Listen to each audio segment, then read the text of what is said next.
here. All right. Well, good evening, Soulfire.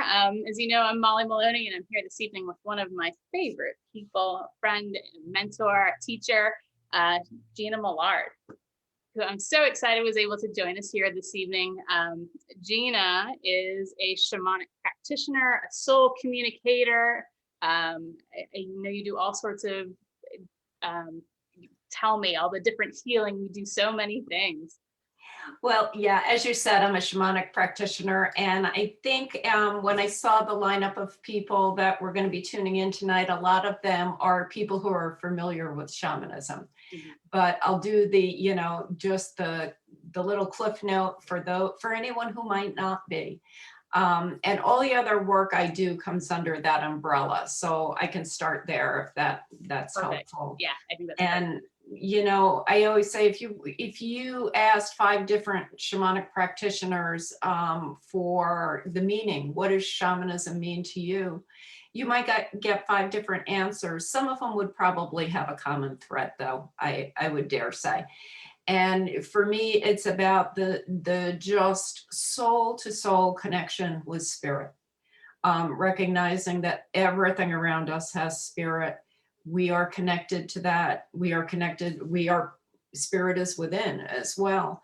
And so we are part of this beautiful spider web, if you would, or matrix that just we hold dear, we hold sacred, because it is that connection. And it is the communication, the back and forth that we're going to talk more about tonight through the journey and just through pure presence. Mm-hmm. So yeah. And then everything kind of falls under that. I do a lot of work with animals, have for some time. I do a lot of work with the land. I do a lot of creation of sacred tools. When we went into lockdown, I started, making rattles, making drums, and seeing where that was going to go. Yeah. And we'd have to have you back to talk to us about that. Okay. See what you're making. I'm living for the time where we can sit in circle and make drums together. Yes, this is what we have. Yeah. Yeah. And before we go too much further, I want to thank you, Molly, for creating this, because this has been an important vehicle for a lot of people who, we're not able to be together in the way we are, and we used to be, excuse me. And this has served our community and beyond really well. So I'm happy for you. Thank you. Yeah, I thank you so much for that. It's been a labor of love, and we've had so many amazing people, many of whom you know, that have been contributing on here. So it's been so much fun, and it's just been amazing watching it unfold. So thank you for being here and being a part of it. I'm very grateful for that. Thank awesome. you. So when we talk about, and before I go too far, you guys, as we go on, I will take brief pauses to ask for comments or questions. If you have things that pop up that you're interested in knowing more about, definitely type those in the comments, and I'll be making sure that we stop and pause and take a look at those. So the journey, when we talk about shamanism, when we talk about spirituality, it has several different meanings or contexts. I think, all of us are in process somewhere on, obviously there's the major journey that is our life, but then, we are always constantly unfolding and growing. And, each of those things is like an individual journey in and of itself. So when we talk about shamanic journeying, what does that mean? And what does, what purpose does it, how do we approach it? What is it, how does it serve to do shamanic journey work? Right. And I think everybody understands, in common community that journey can mean a lot of things. Mm-hmm. We're going to get into exactly what you asked, the journey, but shamanism, the shamanic walk, is a journey in and of itself. It is a path, a soul path, a spiritual path. It's not a religion. And what makes shamanism, what separates it from maybe some other modalities that might have some common threads, like connection to the land, connection to plants, connection to animals, weather, is the journey. Mhm. And, that is a vehicle for connecting with spirit. What it is often referred to as bodiless travel.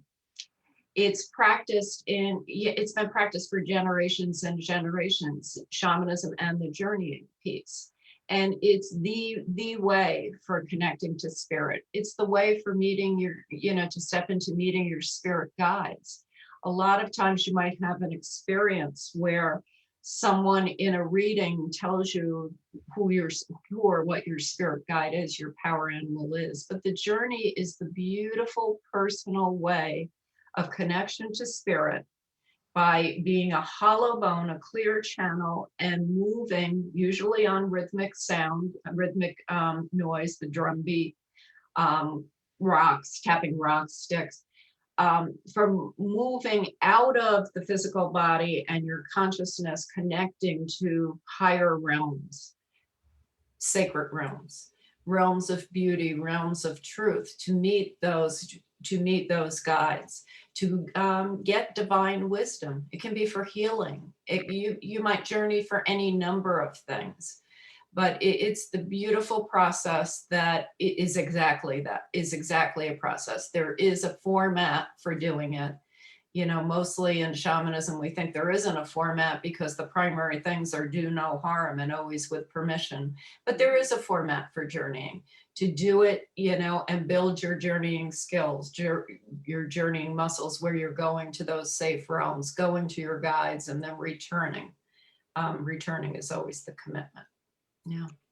So I think one of the questions that I've come across in the past in trying to explain journey work to somebody who doesn't have kind of a good realm of understanding about what shamanism and shamanic practices are, and it may have been the way I was explaining it just wasn't clicking. So if I was, the question that came up is, we think about, sitting in meditation and going into kind of an altered state in meditation where we completely empty out.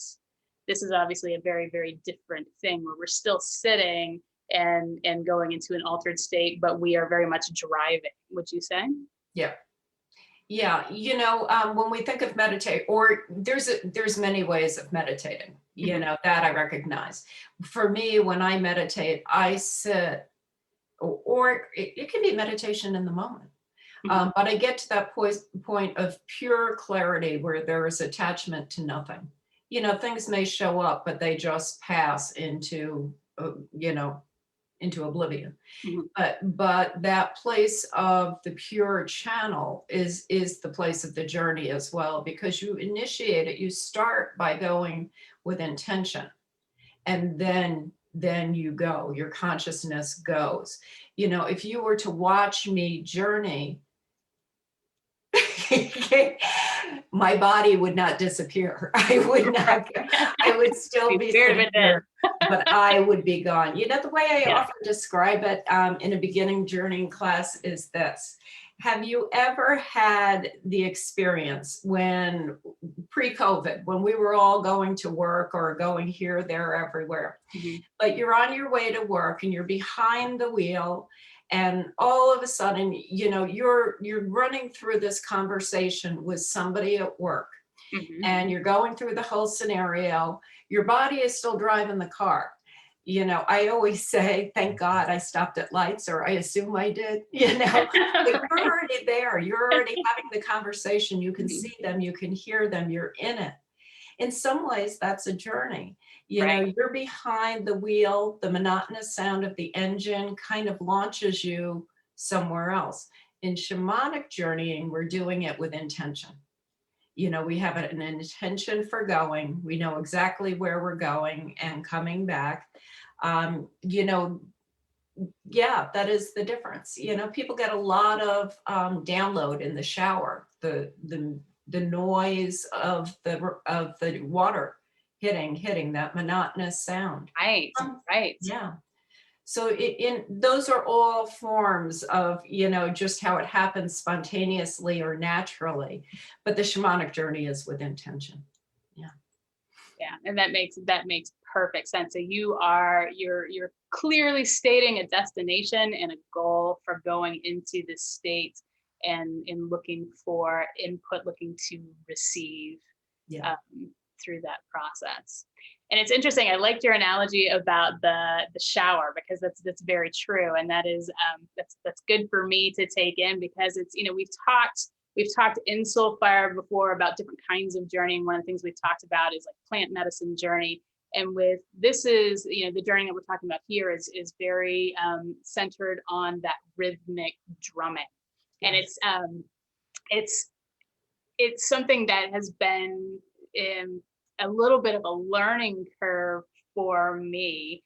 I think getting used to the drumming, and if anybody's curious as to what that sounds like, if you go on YouTube and you Google shamanic drumming, you'll find lots of videos. I think they have some stuff on Spotify too.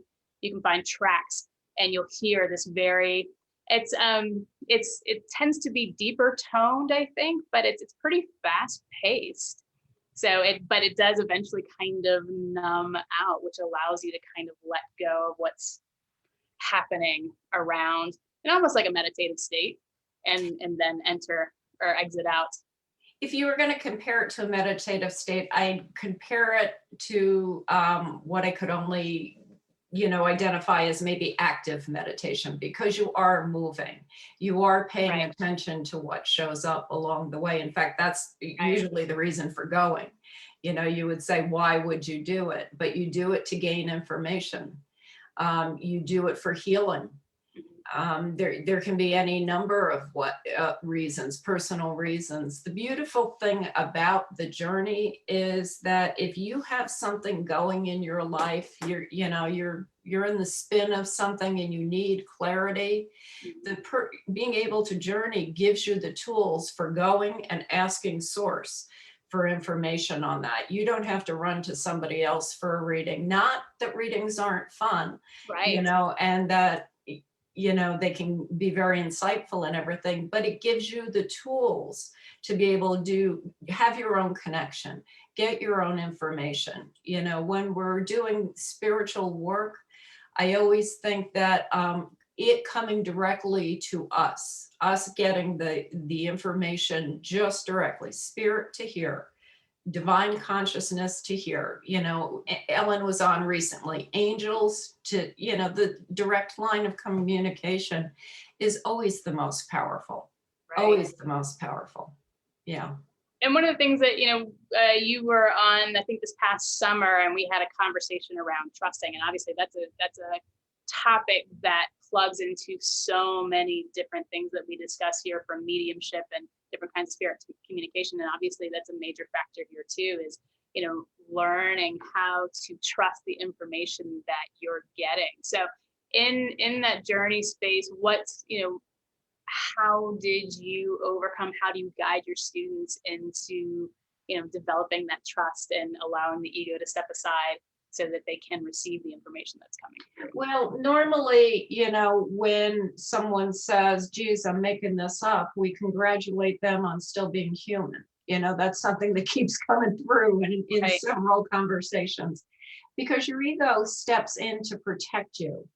In the way I teach, I never demonize the ego. It serves us well. It's the part that is really just trying to keep us safe. That's what it is.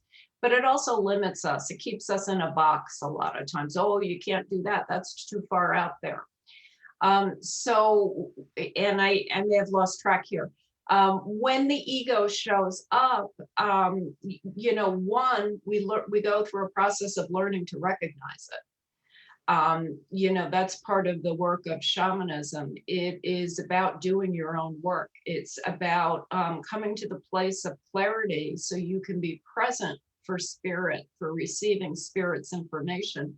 And you can't do that if you've got a little voice saying, I'm making this up, or that's, for one reason or another, this is too far out there, or, oh, you can't do this. So it's about really doing your own work through the process. And, that never ends. That doesn't mean because I teach classes, I've got mine all together. It's a lifelong, again, a lifelong journey Right. of doing that soul searching, of doing that, looking at what you're reacting to, just learning how to be purely present. One, for spirit, be purely present for the people you might work with, being purely present for yourself, knowing that, okay, some of the things that is filtering through me is filtering through old scripts, sometimes Right. passed down by generations, sometimes brought in by society. So it's really that exhaustive soul searching and doing the personal work to be able to get to that point of clarity. And it sounds like, in my experience as well, is, that's all part of it, right? That's all part of it too. It's, not just, the connection with spirit and, having the communication around your intention, but, that part of recognizing the ego, the part of, recognizing when, things are being delivered through all of the filters and all of the stuff that we've compiled, not only in our lives, but, the generations previous to us in our culture and all the other things. Yeah. One of the beautiful, well, maybe beautiful and not so beautiful things about this time where we've all been kind of sat for a while, we're out of a lot of the social and sometimes even work stuff, everybody's working differently, is that we're here in a place of presence, and a lot of people are having a lot of personal stuff showing up, getting triggered by this or that, and it can even be things, gosh darn, I thought I worked that out years ago, and then there's another little trigger that shows up and you realize you're right back being triggered by something you thought you had worked with before. So it's a constant looking at a constant personal healing, before you step into a healing modality, you're doing it for yourself before you do it for anyone else. Right. And anyone, in not just limited to humans, but to animals, to trees, healing work on behalf of the earth, you've got to come as a clear channel. Yeah. And that makes total sense. So it's developing that practice for ourselves and a constant peeling of the onion, so to speak. Yeah. I use the onion a lot, okay? Because it is all just layers. We're peeling away. I think this is our job. I think this is the job of the human experience, to come into this, to experience life, and to really look at what serves us and what doesn't, and really to gain some clarity and healing around experiences that might have been really tough to walk through in this life. And then how do we move forward, and how do we educate our children around those kind of things, so that we're not repeating patterns, but to do our work. Yeah. It's so how do you use Journey on a day-to-day basis? Do you sit down? Do you have a practice, or do you wait until you feel the call and feel the time has come to sit and go in? Yes, and yes, and yes. all of the above. All of the above. Yeah, even in this time, I can start with what the journeying looks like in the course of a week, kind of thing. And that doesn't mean, I journey every day, but when I'm working on behalf of a client, whether it be in person or whether it be via Zoom or however I'm doing that, whether it be animal, person, whatever, I'm always doing a pre-diagnostic journey. So that's journeying on behalf of other people, other beings. So that happens frequently. Then in the course of COVID, I have been doing a 7 o'clock drumming, which today was done earlier. A 7 o'clock drumming that involves prayer and sometimes journey work through that. So that's been daily. And that'll probably go through probably into the spring, I'm guessing, but I'll see what Spirit says. And then there are times where, it can be, I can do it maybe once you know, one day, the next day, journey on behalf of myself. And then I might go, you know, a week or more, you know, and not be journeying. Because the other piece of it is I don't want to journey for every question I have in my life. Right. You know, I still want to be in the human experience and, okay, this feels right to me. You get divine information, but I don't want to be tied to that. I want to be able to Right. react and, you know, trust my gut on certain things. So Absolutely. it's, yeah. I sound like I cut you off. Oh, no, I thought you were going to say something. No, it brought up a curious question, and I'll ask this, and then we can see. I think we've got some, looks like we've got some stuff pop up. Maybe I'll take a look. I keep seeing the thing scrolling. But so as far as, you know, journeying and intuitive development, because, you know, obviously, you know, intuitive development, we're working very hard on really tapping into our own discernment and our ability to receive that outside of the journey state. So how do the two work together, if that makes sense? For me, all of life, I don't segment it so much. You know, I think it's all part of, you know, part of the same, part of a common soup. But I've had different situations where either in groups or even for personal information, I've had a question that shows up and I get the download, and then I journey. Sometimes the information is very, very similar, if not the same. Sometimes it's not. And so, yeah. So, you know, I guess part of it is, where is your download coming from? You know, I know who the source of the journey. You know, sometimes I have to say, okay, you know, is there anything in the download? Is it coming from a place that is being filtered by my human ego piece or whatever? Right. But, you know, usually there's a gut knowing, you know, oh, you know, yeah, this was in the way or whatever. And that's not to nix intuition or the download. I mean, those things are important as well. Yeah. But it also brings up a good, you know, a good thing to think about is, you know, the practice of really checking in on the source of your download is really important, but then giving you a place to go and verify, you know, another energetic process to go and check that information it's important. Yeah. And the other thing is, you know, so often, and I said it briefly, but I want to say it again, is, you know, so often you hear people say, they told me. They told me in relationships to spirit. And I'm not doubting that they told the person, but, you know, for me, who's telling me? Where is the information coming from? That's always important for me. Yeah. That makes perfect sense. I'm just gonna glance here really quickly. We got quite a few hellos. Again, we got Erica Monique and Diane Oliver. Carol Least is on with us. Hey, Carol.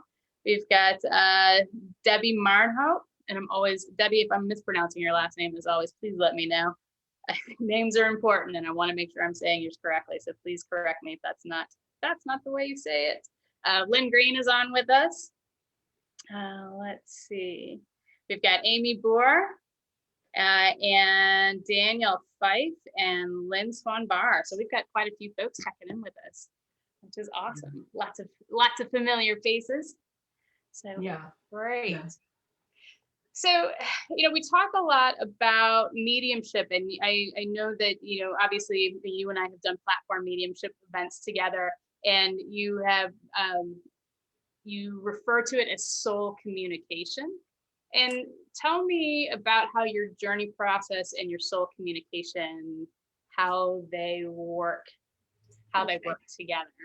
Well, let me tell you a little bit about how the soul communication piece happened. And so that I'll weave it all in, but I want to make a note so I know what I'm talking about.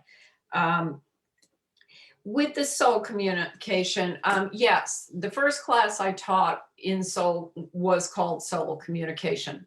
Actually, it was called transdimensional communication, and that just was way too complicated.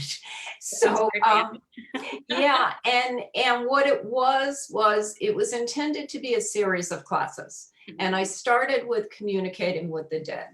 And that was at a time where I searched this town and asked everybody who had the word medium, the title behind their name. And nobody would do it back then. Isn't that crazy when we think about that? Because there's somebody teaching on every corner now, you know, because it's become so, you know, popular. It's meaningful for people. And people have experience, personal experience, and they go, you know, and then they're looking for the validation. And that's what I realized. So I started that first class, and it evolved into soul communication, because my way of knowing the word medium didn't work for me back then. Because I knew for me, it was a soul to soul relationship with the person that I'm communicating with, whether it be the person coming for the mediumship or soul communication or spirit. Right. You know, that it was, I didn't do it the traditional way. It was, I think evidence is important, but it was about really, really connecting with that soul and having a two-way conversation, and three-way for the person who is coming for the reading, and just what needs to be shared at that point. Now, my intention was, and this didn't happen because I found out when I started calling it soul communication, people couldn't step away from the dead piece. Right. You know, right. But my knowing is that, Molly, you and I can have a soul to soul communication. Right. And both of us are in the physical. Right. You know, it's not limited to communication with the dead. Soul communication is what I practice with animals. You know, inviting them in to have a conversation, and then just, you know, it's not limited at that point to tail wags or meows. Right. It's soul to soul, words, visions, all of that. They're higher consciousness to mine. Right. And then sharing that. So that happens within the journey as well. That happens within shamanism. I do a lot of work with the ancestors. And so when they come in, and those a lot of times are people more distant than the ones we can name, the ones further back. Right. Sometimes just a couple of generations back or a generation back, but sometimes way back. You know, anybody who has come for work with me knows that I work, and this is one of the few that I share in public, but I work with a circle of grandmothers, Indigenous women that, you know, just are wise and willing and sacred to do the work and support the work. So, you know, whether it's mediumship, whether it's shamanism, whatever the work is going to be, I have to think, even with your Akashic records, there's a soul to soul connection piece. Very much. And so in some ways there's no difference. It's just the relationship with spirit. That's what it speaks to. But it seems to broaden the sphere of communication, which is amazing. Yeah. The ancestors piece is something that I'm interested to lean further into, and it's, you know, we've talked, you know, you and I have had conversations about things like what's the term I'm looking for, the family constellation work, and you know, working with you know, gathering a greater understanding of how we in the present are impacted by, you know, our ancestors and the lives that they lived, sometimes, you know, centuries upon centuries ago. And so I'm curious about, you know, where, you know, how journeying and working with ancestors, you know, whatever comes forward and wants to be talked about in that realm. I think it's amazing.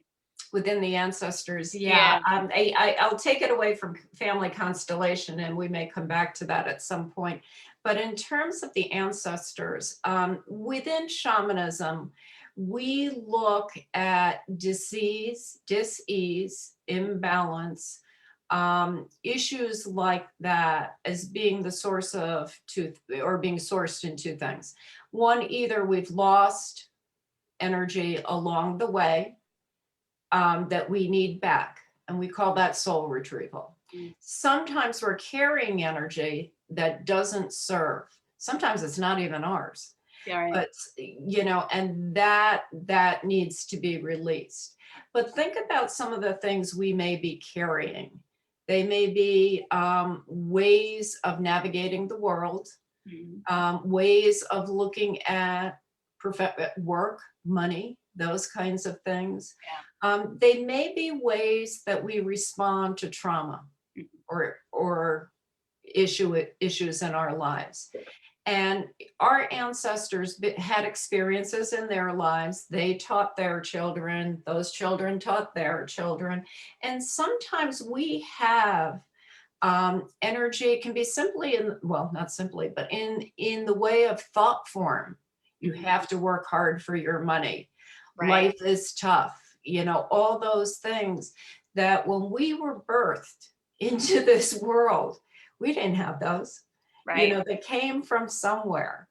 A lot of times it can be society, but it also can be the ancestors. They lived through famine. We're living through a pandemic. How is that going to affect the messages we send forward? Right. So right. in terms of the journey work, it's going back and looking at all those thought forms that we do have, all the energy that we are carrying. Does it serve? Is it all us? Is there some that needs to be released? Have we lost life force energy through our lives?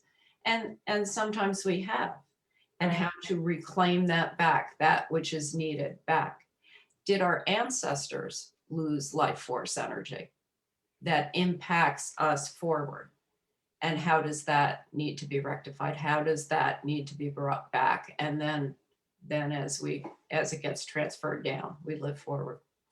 Yeah. It's interesting. I've done some work with Thomas Mooneygle as well, who's shared a lot of his time and wisdom here with us as well. And we've talked about, he did some work for me where essentially it was a soul retrieval piece, but it was something that, he had to go back several generations. And so that's, especially somebody stepping into these topics and, dealing with the concept of time and how, we, in shamanic work can, time as the construct that we understand it in our day to day essentially doesn't exist. Yeah. That we are able to, reach in and do work in different time that will impact us in the present is such an amazing thing. When we talk about the ancestors, I always think the greatest thing you can do to do ancestral healing is to heal yourself. Because I firmly believe that the ancestors are standing behind us. This can be debated, but I believe that they did the best they could in the moment that they were living. And so, was it perfect? No. Is my life perfect? No. But when I do, let me backtrack. I firmly believe that they are standing behind us. The ones that are well in spirit, that are vibrant, who have gone through their process of separating from their body and their earthly pain, and they're in a place of clarity. And I firmly believe things get passed down until it stops. And somebody in the line says, no more of this. I'm shifting this. I firmly believe we've got a cheerleading squad behind us, that are saying, go. Yes, let's put it down. Let's shift this. So that's my belief, that this is the best ancestral healing we can do. And yes, there are times where we do have to go further back energetically and but I agree with you completely, and it is kind of amazing to realize the impact that we're able to have through our own healing that may not seem so obvious at the outside, but it's massive. And it the ripple effects that it has are just amazing. All right, just checking in. Remember, everybody, if you have questions for Gina and I, please feel free and drop those in the comments. We'd be more than happy to answer those for you. And we've got a couple new folks that joined us. We've got Rochelle Peak, she jumped on, and Annalena Goat Olson. Hey, it's been a while, Annalena. I hope you're well. She says, this is my self-care Zoom meeting. Hey. Yay! Awesome. So I'm trying to think. I mean, I'm curious. There's so many things to, I guess, trying to think of where I've got a bunch of things swirling. Thinking of the next spot to jump into. I guess, when we can start with the basics, what's the best way to start developing a journeying practice? The fundamentals, the tools that you need, and as well, how does one start? Yeah, my belief, and others may feel differently, is that search out a teacher that feels right to you, because this is work that involves lineage. Mm-hmm. Know where the work is coming from. Different people practice in different ways. Their work stems from different cultures maybe before, but just kind of talk to people who are teaching, connect with them in some way. If you want to do some reading, absolutely.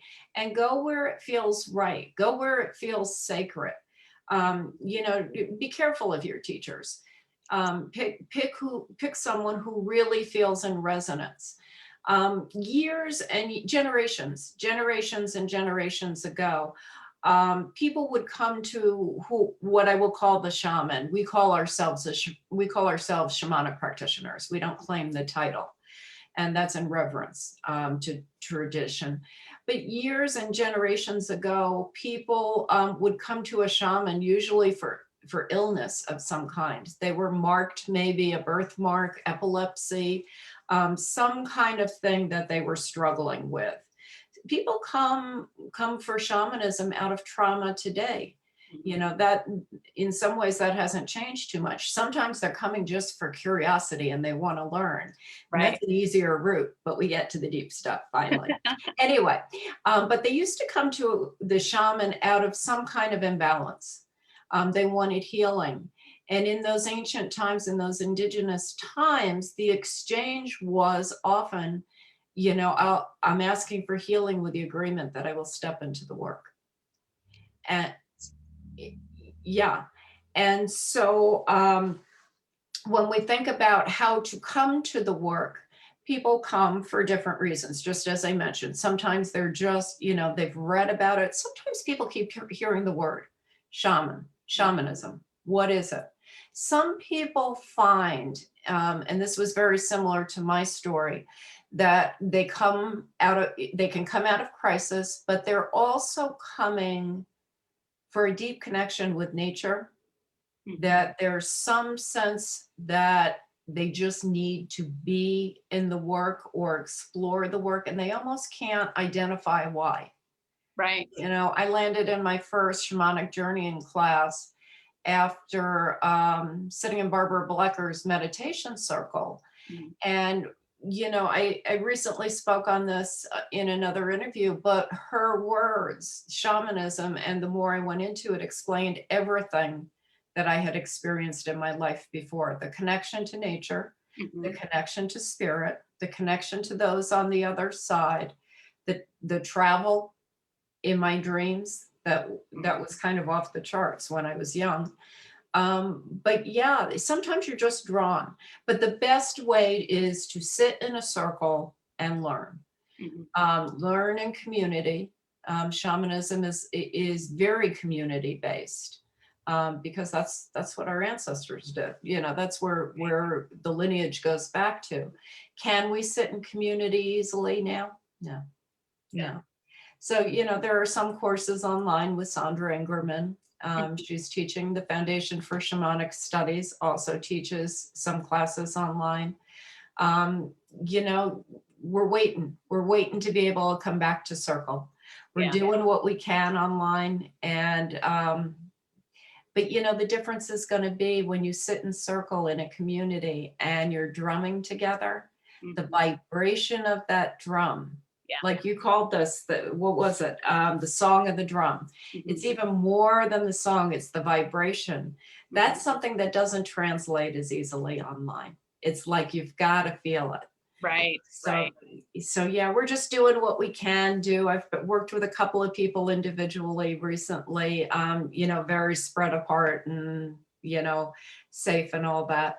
But it's, we're waiting to come home. We're waiting to come back to circle. Yeah. It's a very different experience when you're not having to deal with internet and, you know, Zoom lags and all of those things as you're trying to engage in this, you know, very communal process. And like you said, when you've got all those drums going together, it is otherworldly, you know, being in the middle of all of that vibration. Yeah, it's amazing.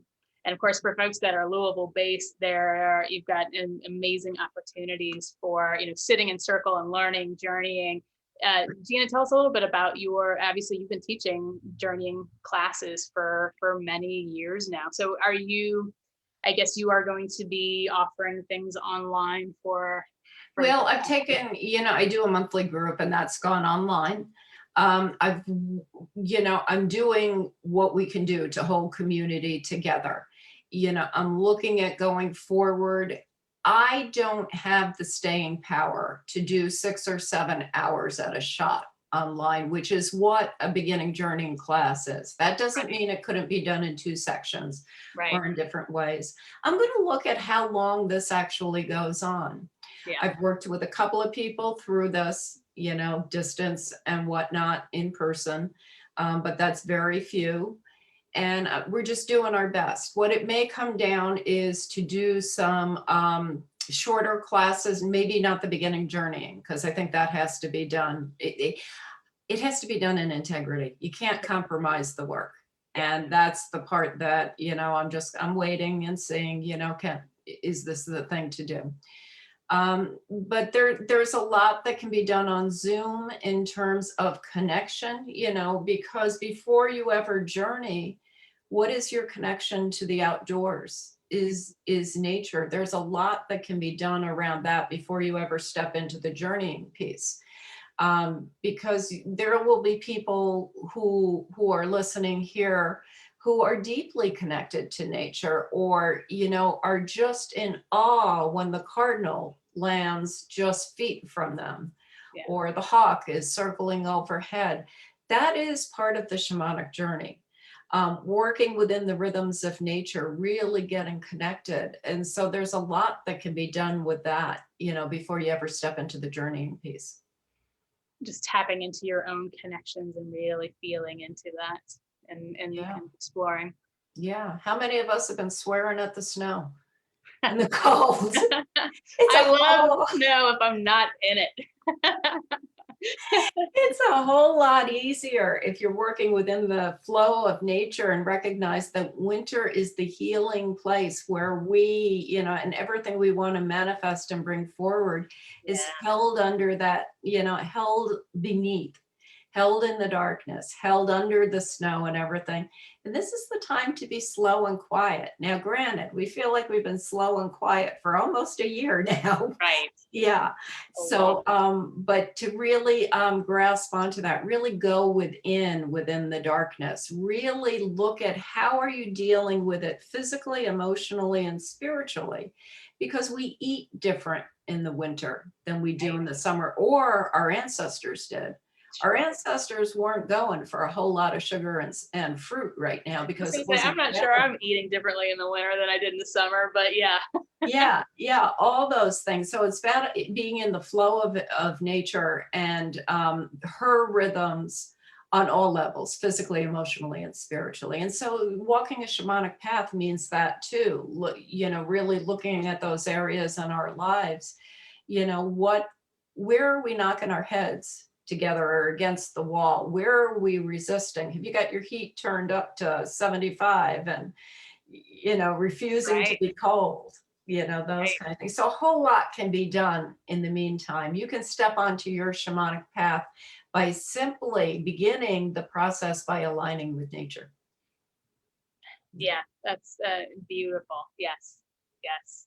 And I think it is, again, especially this time of year, despite the fact that we've been housebound for so long, many of us, really tend to resist, all of the things, the darkness and but yeah, taking the moments to lean in and really understand why and what we are. Is it the cold we're resisting, or are we resisting something else?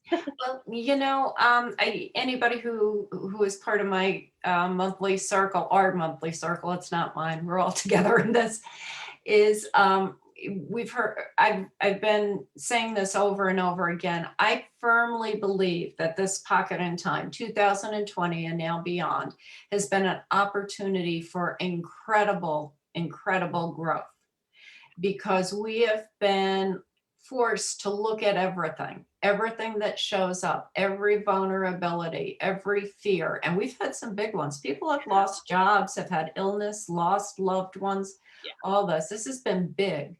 And it's been just like an excavation process where stuff is just, we're just dealing with it. Shamanically, the goal is to release, transmute it to light so that we're not littering, but with gratitude for lessons learned, if we can do that. And I firmly believe that we're being excavated. We're going through this process to have more capacity, to be able to hold more in terms of intuition, healing, connection with spirit. So I firmly believe on the other side of this, whatever this looks like, I don't think we're going back to what people say, going back to normal. I don't Yeah, we're going into something new, and I firmly believe it's extraordinary. Yeah, I do too. It's been I've had that same. There's been so many times over the past year where I've kind of gotten myself back in a corner and been, there's been a lot of really hard things to deal with, like you mentioned, but have found myself extraordinarily grateful for the opportunities that it's presented as well. I've spent the past year, this past year has been a journey for me, because it's afforded me the time to really lean in and do some personal excavating, and it's been amazing. And I agree. I feel like we're all on this kind of metamorphosis state. Yes. Like, things are shaking up, and everything that's ready to be let loose is, shaking free, and as we're rolling into whatever's next. Yeah, a lot of stuff is being stripped away. Yeah. So a lot of, beginning of 2020 and before, a lot was being revealed.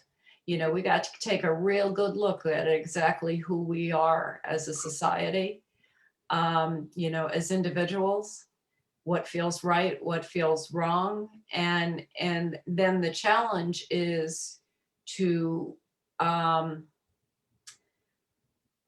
how to do this with grace, how to hold space for other people's opinions, which may be drastically different than our own. Yeah, I think that's something that we are all trying to come to terms with, is how to hold space for those that feel so almost.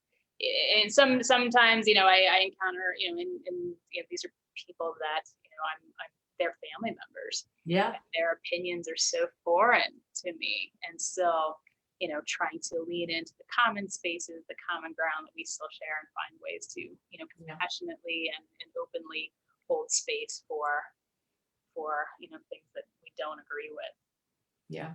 And I don't think we have to agree, but respect is important to me. I don't want to, somebody can push every button, and that's where they are, and that is their firm belief, and they firmly believe that, as much as I firmly believe what I believe, but still to respect that they have a right to their opinion. Absolutely. Yeah, it's been calling for a lot of grace myself personally. Well, there is part of the shamanic piece too, because it's about recognizing the spirit in all things, the Right. piece of the divine in all things, even when they're on your last nerve. You know, Right. it's like, okay, there's something there, something there. It's the divine in operation too, somehow, some way. Yeah. Yeah. Yeah. It's like spirit saying, can you see me? Can you see me? I'm looking. But yeah. Or can you see what you're trying to avoid? Or Yeah. all of the things. Yeah. So even though that is not, you know, when we talk about the shamanic journey, the journeying skill process, what we use, the shamanic path, your shamanic, personal shamanic journey through the work is just, well, I always say it's a beautiful thing, and it can be daunting in the same breath, because of, yes, it's in the flow of nature and all of that, but it's like no personal stone gets left unturned. Yeah. It's yeah. Let's see, we've got a couple more people. Annalena asked, how do we hold space for ourselves if we work in a helping field? Yeah. You know, and Annalena, that is going to be one of your, probably needs to be one of your primary focuses going forward, because I know you've just graduated. Congratulations. And you're walking into a challenging career, but that's going to be huge for you. And it's going to be one, you know, self-care gets to be a trite couple of words, but you're really going to have to be fueled each and every day in order to hold space for others. And that's a lot of what we talked about, the excavation work, doing our personal work. And I know in the field that you're going into, you've likely done a lot of that. So that's not going to be a new idea to you. But there again, being the hollow bone, not taking on other people's emotions, not taking on their pain. And I know you can be a feeler. And that's part of your gift. But there's a piece of it that you can experience and not take it into your field, not take it into your body. You're going to learn to be the witness. And being the witness is a really sacred place to be, because you can absolutely hold them in compassion without taking their stuff home with you. Mm-hmm. Mm. Sounds like she's got big work. She has sacred work. She has really good work, and she's going to, oh my God, she's going to rock this. Yeah. That's awesome. That is awesome. Let's see. Ellen has joined us. Hey, Ellen, she says, big love, ladies. She says the hawk every single day. Daniel Fife says, if we could only hibernate. Trust me, especially as cold as it's been the last couple of days, I feel that. Yeah. And Ellen has been talking about Pluto aspects and Pluto excavations. And she says, I believe that I believe that is the work, how we treat one another through this. Absolutely. Yeah. Jeff Carter jumped on, said, hey, ladies. Hey, Jeff. And Ellen's been writing about gifts of grace. Yeah, it's certainly, that has definitely been a journey over this past year, finding those gifts. Yeah. And also, you know, for those of us who are practitioners or in the healing arts in any way, also being able to receive. That's one for me. You know, it's very easy to give, and for Annalena too, to be able to receive fully, and not being always on the giving end. That can be a hard place to come to for a lot of people, especially for women. Yeah, absolutely. Yeah, that's been something I've been working on for quite some time.